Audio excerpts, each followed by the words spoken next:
Welcome to Academic Gain Tutorials. In this video, we will discuss about Dividend Break-Even Calculator and how investors can estimate when dividend income becomes enough to cover monthly expenses.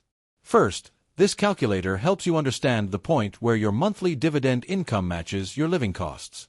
In simple words, break-even happens when the money coming from dividends is enough to pay for expenses like rent, food, bills, transport, and insurance. To begin, you need to know your monthly expenses. For example, if your total monthly expenses are $2,500, this becomes the income target you want to cover. Next, you need to include any other monthly income you already receive. This can be salary, side income, pension, or rental income. For example, if you already receive $500 from other sources, then dividends only need to cover the remaining $2,000. After that, convert the monthly income needed into annual income. Since $2,000 is needed each month, multiply it by 12. That gives $24,000 of annual dividend income needed. Then, use the net dividend yield. Net dividend yield means the realistic dividend yield after considering taxes, fees, or any income reduction. In this example, the net dividend yield is 4%. Now, the formula is simple. Break-even portfolio equals monthly expenses minus other monthly income, multiplied by 12, and then divided by the net dividend yield. So, $24,000 divided by 0.04 equals $600,000.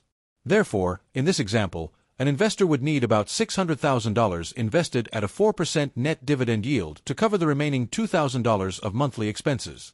In addition, you can do a quick monthly check. Monthly dividend income equals portfolio value multiplied by dividend yield, divided by 12. So, $600,000 multiplied by 4%, divided by 12, gives $2,000 per month.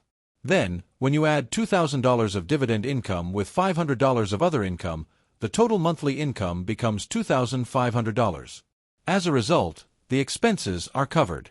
However, the final result can change depending on several factors. Higher expenses mean a larger portfolio is needed, while a higher dividend yield can reduce the required portfolio size. On the other hand, taxes, fees, and dividend cuts can reduce usable income and delay break-even. Also, reinvesting dividends can help accelerate progress over time, because more shares can create more future income. But it is important to use realistic dividend yields and avoid depending on overly optimistic numbers.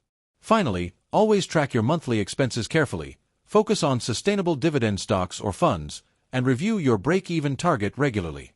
Remember, this is an educational example only, not financial advice, and actual dividend income can vary with market conditions, taxes, and company payouts. If this short video was helpful, give it a thumbs up and subscribe to the channel. Thank you.